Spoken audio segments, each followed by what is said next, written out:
शिवी, शिव्या देणे. शिवी हा आपल्याला लागलेला एक सामाजिक कलंक आहे.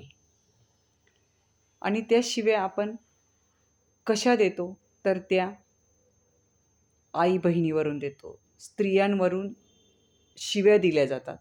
या शिव्यांवरून खूप मोठी मोठी भांडणं होतात. अगदी गोष्टी एकमेकांचा जीव घेण्यापर्यंत जातात. तर आपण यासाठी काय केलं पाहिजे? तर यासाठी प्राध्यापक अंबादास मोहिते सर आणि आम्ही काही लोक मिळून एक चळवळ सुरू केलेली आहे, शिव्यामुक्त समाज.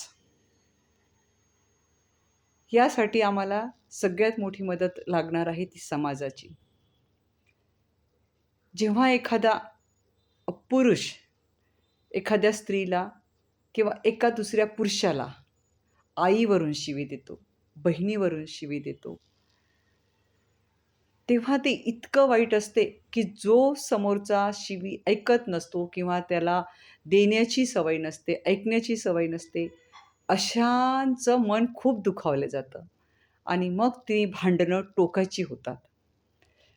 स्त्रियांना तर इतकं लाजिरवाणं होतंय, 4 पुरुष उभे आहेत, आपण बाजूला जरी जाणार असू आणि 2 पुरुष एकमेकांना अशी शिवी देत असेल, तेव्हा आपल्या आईचं स्वतःचं आपलं चित्र आपल्या डोळ्यासमोर उभं राहतं की हे लोक किती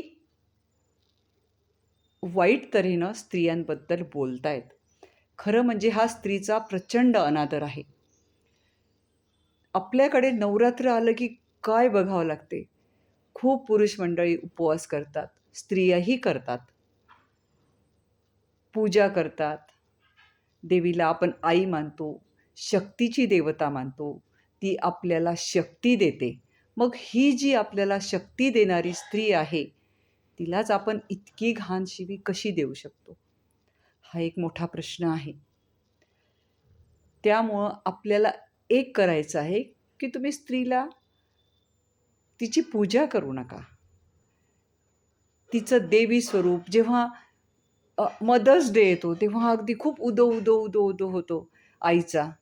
पण लगेच दुसऱ्याच दिवशी बाहेर गेल्यानंतर आपण त्याच आईवरून शिवी देतो, दुसऱ्या आईला देतो.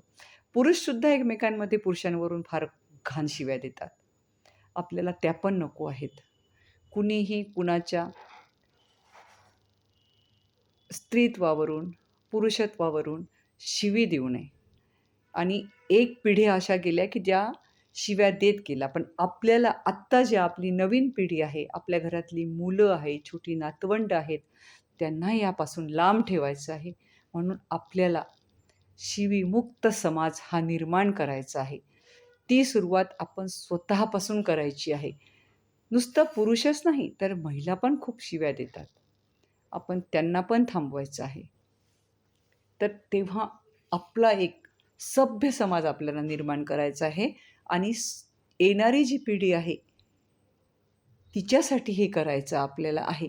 आज आपण 70 वर्षाच्या पुरुषाला कदाचित आपण सुधारू शकू किंवा त्यांना सांगू की ते ऐकतीलच असं नाही. पण जी छोटी मुलं आहेत, शाळा, कॉलेज, विद्यापीठं इथे हे अभियान आम्ही लोक राबवित आहोत सगळीकडे आणि त्या अभियानाला तुमची आम्हाला सगळ्यांची मदत पाहिजे आहे. तुम्ही प्रत्येकाने स्वतःपासून सुरुवात करा की मी आजपासनं शिवी देणार नाही आणि आई-बहिणीवरून शिवी देणार नाही. खरं स्पष्ट सांगायचं म्हणजे महिलांच्या प्रायव्हेट पार्टवरून शिवी देणार नाही. हे मला महत्त्वाचं सांगायचं आहे. म्हणून तुम्ही आमच्या संपूर्ण टीमला सहकार्य करा आणि शिवीमुक्त समाज निर्माण करूया.